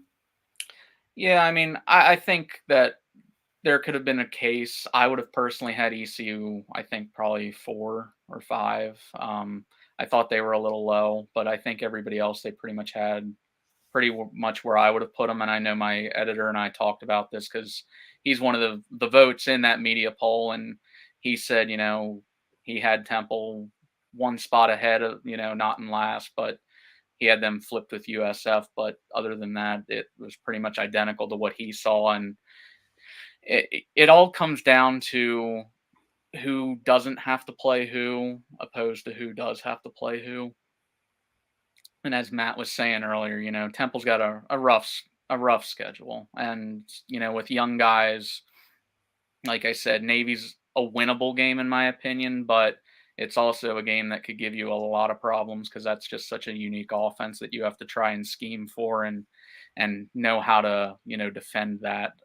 And all those other games, they're tough games, and this conference has improved dramatically in the last couple of years in terms of the overall competitiveness of the teams. And I think you saw that last year where any team could beat any other on a given day. And case in point, Temple beat Memphis. I don't think anybody expected that to happen. And then Temple goes out and loses 7 straight games by 20 points. But that still was like, well, Temple at least had the talent to go out and beat Memphis, and Memphis was no slouch last year. They're a team that's been an 8-win team every year the past 5-6 years. So you can just see that competitiveness is there. But yeah, I think that the overall conference preseason rankings was pretty good. I thought ECU, I think and I'm not just saying that because I'm on here. I told my one friend who I was watching it with right away, I'm like, I think ECU probably should be a little higher. I think they probably should have been up there with, probably in front of SMU, but that's just my opinion. And Matt and Bubba, I would say that that's a good thing for East Carolina, and I know another co-host Kyle Barr would agree as well. The fact that usually East Carolina, if they're ranked, if we're that 2014 game still haunts me there in Philly. Like I think they're still fumbling the football. Matt, that game was just horrendous. But anyway, good for Temple. Just a bad night for the Pirates. I think we were ranked like 16th in the country that night in November when it was raining and cold. But anyway, for the fact of for the Pirates, I think Matt being a former Pirate, I think you guys were such great at like giant killers. I think the chip is back with the Pirates. I think that's bulletin board material. Not that Mike Houston needs that, but I think you're right. I was saying that very third or fourth best team is like the ceiling for the Pirates, and maybe you would argue that six, if they're like 6-6, maybe they would be middle of the pack. But on the other hand, Matt and Bubba and Ryan, I was thinking, well, we've been where we've been 10th or 11th, or 12th under the Mo years. So at least we can argue right now that, the media has some respect for us, that we're middle of the pack. It's not where we want to be, but considering the program had gotten down, when you have a Matt Samisa, that's what we first met Matt was in 2018. And you were the one word that I know you love, and I love, Matt, is brutal, but they're brutally honest when it comes to the state of the program. And I think another thing, Ryan, is the media sometimes doesn't understand that, when we started, like Matt talks about all the time, 65 scholarships when Houston took over the program, the depth that's at every position now, starting with the D-line was pitiful when he took over. I don't think they're taking into account a lot of they don't follow the program as Bubba's talked about. We've talked about ad nauseum on the show. But I think the one thing that I hope the media will do a better job of is really paying attention to that Mike Houston had nothing. I mean, there was very little with the cupboard, in the cupboard, so to speak. And he's done a nice job of really building this program from pretty much, what do you think, Matt? Scratch? Bubba scratch? Completely from scratch. I mean, we were essentially a dead program, like I mentioned earlier, Ryan. I mean, so he's done a tremendous job here, and I think Ryan, like just looking at Stan Drayton. I mean, the one thing Mike Houston did early, it was actually the first thing he addressed when he came here, was he wanted to win in the trenches. So he addressed it in his first recruiting class. He addressed the D-line, and he brought in a lot of big bodies, maybe 6 or 7 big bodies. And then he was able to rebuild the offensive line as well. And from our standpoint, we're finally in a position here in year 4 where we have what we feel is a very solid offensive and defensive line, and then some depth behind it. Because if you don't have the depth halfway through the season, you're going to have injuries and you're going to struggle. But I would see Stan Drayton going down that road too, where he really tries to build that team from the inside out. And Temple's had no shortage of horses on the on both lines over the years. Yeah, for sure. And you're kind of already seeing what you're saying happening at Temple, and that he brought in 2 really experienced coaches that have a proven record of putting guys, making or developing guys into all conference players, developing guys into NFL players in Antoine Smith and Chris Wiesahan, to the program on his staff. Guys that, yes, he didn't work with before, but he knows their track record. Antoine Smith, I think he said earlier this spring that in all of his years of coaching, he's had all but 1 year of a guy not make all conference at nose tackle on his D lines. So he said, I'm setting the standard pretty high for that. So, right away he was setting the standard, and he said the other day, even after practice, he said, Temple finished 119th or whatever it was last year in sacks. And he said, that's not something I'm going to be a part of here at Temple. We're going to get after the quarterback. We're going to attack them, and we're not going to get bullied off the line like we were last year. And, Chris Wiesahan is a guy who's familiar to Temple, was on Matt Rule's staff during those glory years. So he developed guys like Deion Dawkins, who's now a starting tackle, one of the highest paid tackles in the league with the Buffalo Bills. Matt Hennessy, who's the starting center for the Falcons. When you have that track record of developing guys like that, it's going to make other offensive, like these high school recruits, want to come play for these guys. They want to develop, and they want to be the next Deion Dawkins, the next Matt Hennessy, the next, single digit tough guy that they're trying to develop and, push forward at Temple. And you're seeing that, and Temple's already has 4 recruits committed to the 2023 class along the O-line. He has a couple defensive linemen already committed. So like you said, they're trying to build from the trenches. They kind of shied away from that this class. They tried to fill in the holes, I think, where they felt that there was depth issues, especially at the linebacker position, considering the new system that they're going to be running in DJ Elliott's defense, which is a base 3-4, but it has a whole bunch of different looks to it. It could be a 3-3-5. It can kind of be a 5-3. It can be a whole different scheme that you're going to see. And they need a lot of linebackers. So they went out and signed a lot of linebackers this spring. And now I think you're seeing that they're going to look to, like you said, build in the trenches and then go from there. Ryan, during our conversation with Scott Weatherby, NIL came up on multiple occasions. So tell us about NIL opportunities there in Philadelphia. What have some Temple players potentially, or not potentially, been able to actually see come into existence for them? So the big one that Temple signed was one that was with NBC Sports, NBC Universal, dealing with, and the name, image, likeness, obviously, that it was a deal that all Temple athletes are eligible for, having to deal with, I think, their social media following. It's called I'm trying to find the name of it here, but it's essentially that based on the interactions and engagement on these players' social media accounts, they can make money off of that, and how much they're getting followed, and they can monetize the name, image, and likeness based on their social media interactions and engagements and all that. So if you have some of these guys that are really active on social media, which obviously now in the 21st century, almost everybody has a social media account of some sort, it's allowing these kids to make money off of, just being on social media and having people follow them, having people engage with their tweets and their videos or whatever else they're posting out there. And that was one of the exclusives that was only offered to Temple, Notre Dame, and Vanderbilt, I believe, that are the 3 schools that signed on that deal.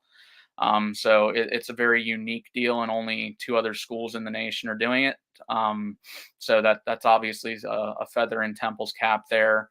I've seen a lot of smaller side deals from players, talking like T-shirts and merchandise type things that they're doing. I think there was some with smaller business in Philadelphia that some players were signing on, but it's promising because you have a city there in Philadelphia that has a major TV market. So signing on with NBC Sports and NBC Universal in general is something that will draw the attention of recruits, hopefully, and we'll see, I guess, how that ends up panning out. I know Caleb Battle has been one of the more successful ones based on his NIL stuff, because he's arguably Temple's best basketball player, and has a chance at going to the NBA after this year. So I guess we'll see how that goes, but he seems that he's already doing pretty well in that regard, in capitalizing on an NIL deal and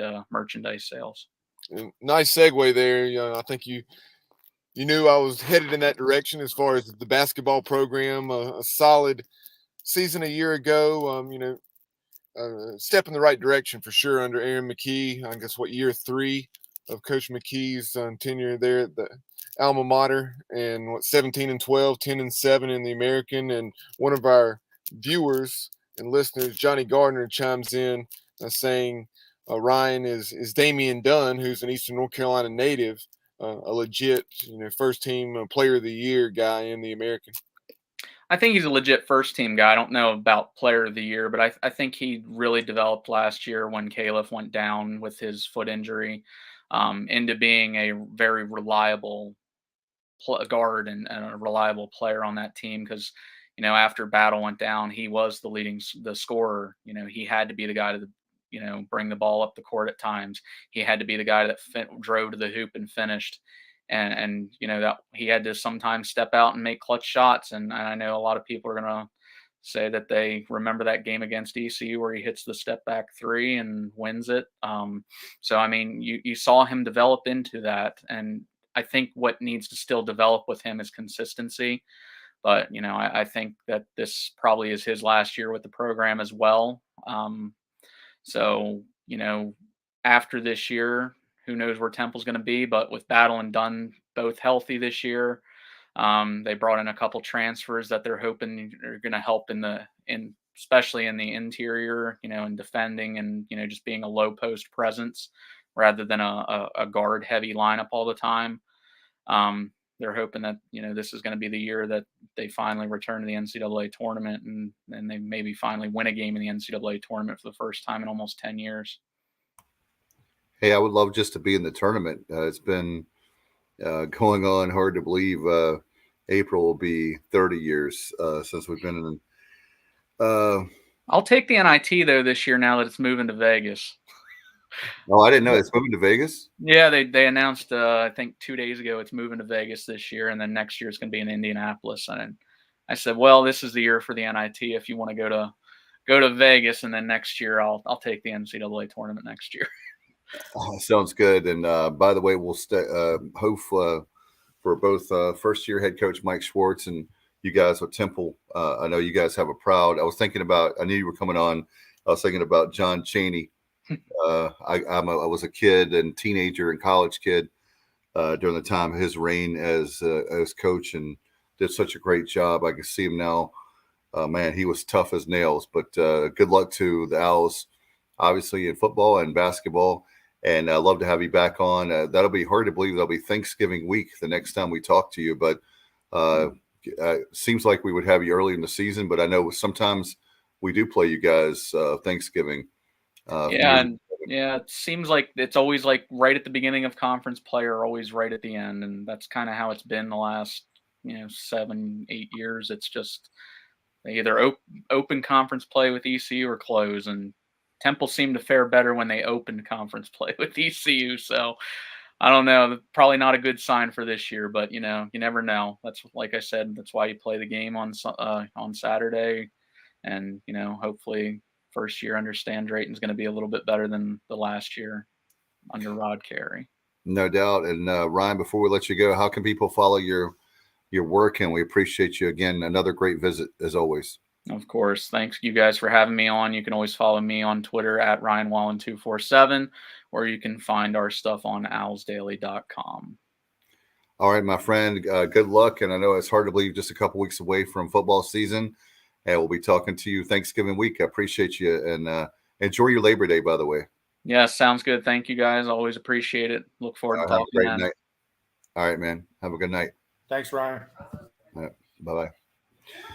Well, guys, another great show. Matt, I tell you what, man, you busy guy. Appreciate you very much for all you're doing for the show behind the scenes, certainly. And Bubba, do we have anything to promote? I know that, by the way, Matt, I wish you were here. I'm going to the football luncheon the kickoff luncheon next Monday. Wish you were closer by, you and Bubba. That would be a real treat. And Kyle, get a foursome, get a table there at the football luncheon. But I remember to make the deadline, thankfully. No doubt. That'll be a good experience, Dave. No doubt. Bubba, we're going to get ready to close anything. Do you have anything? Certainly, several things to promote, but before we do that, and let's show our appreciation to those folks who support us. Starting off with Mark Minikazi, PGXGloves.com. Kaz, he has a variety of things he offers there on PGXGloves.com, be it customized batting gloves, baseball gloves, football gloves. He also has golf gloves, some excellent swag and apparel. So give Kaz and PGXGloves.com a look. And if you purchase anything, or when you purchase something, use promo code ECU to get 25% off your entire order. Also, it's awesome to have L&K Custom Homes. Kevin Walker, who was a standout on East Carolina's 1983 team that was so successful, going 8-3, losing just those 3 games that they could have very easily won all 3 down in Florida to Miami, Florida State, and the Florida Gators. But appreciate KK's support of the program. As you see there on the screen for our viewers, he's a licensed general contractor in the Greensboro area. So give him a look today. Go online, and you can email him if you have some questions. If you're interested in building a home, you can reach him at kwalkerkev@aol.com or 336-688-8461. I know when we spoke here within the last couple of weeks that he has been tremendously busy. So that's an awesome thing to hear for Kevin Walker, and we appreciate his support of the program. And last but certainly not least, Porky's Backyard Barbecue. Eastern North Carolina folks love their barbecue, and Pirate fans, if you're in the Williamston area, go to Porky's Backyard Barbecue, get you some barbecue, but then they also have excellent fried chicken, ribs, and seafood as well, open from 11 a.m. to 8 p.m. daily, and 252-661-0337 if you'd like to place a to-go order. Great stuff. Some of the best barbecue chicken I've had in a long time. My good friends Mark and Terry Holland, give them a call. All right, we're going to get out of here. We'll have another great show coming up in the next couple of days. We appreciate you very much, and we'll make a big announcement that night on Thursday night. So I'll just tease that, right, Bubba, and we'll get out of here. Appreciate you. You want to go ahead and make the announcement now? That's fine. We can hold it till Thursday. Okay. We have a big announcement to make Thursday night. So we'll just say that. And so appreciate you guys very much. Thank you, Matt, very much. Appreciate your brother for all that you do for the show. I know that he's got a new job. He's working real hard. We're going to shout out to Kyle from LaGrange Barber. I know he's a little bit under the weather. Kyle, brother, we're thinking about you, pulling hard for you. And he's one of our brothers, band of brothers, if you will. And love to have him back. Maybe he can come back with us on Thursday night for sure. We're going to get out of here. Make sure you go ahead and get your season tickets, 1-800-ECU, or you can give them a call there or go online, ecupirates.com. We'll get out of here. Thank you so much to our great guest tonight, Scott Weatherby, and to Ryan Wallen. Until next time, as always, good night, everybody, and go Pirates. I'm a pirate down in my soul, and I don't back down, not at all. Find out when the cannons explode, from the sidelines down to the post. Put it down like not even close, all out to the last whistle blow. For the flag with the soul and crossbones. Everybody stand up, get your hands up, let a team know that we got they back. This is our house, this is our town, our time, everyone not copy that. Everybody gonna see us go bananas, scream loud, but don't hold back. Every foot, every yard, every first down, every touchdown with the cannons blast. Get it on, get it all, get the wave going like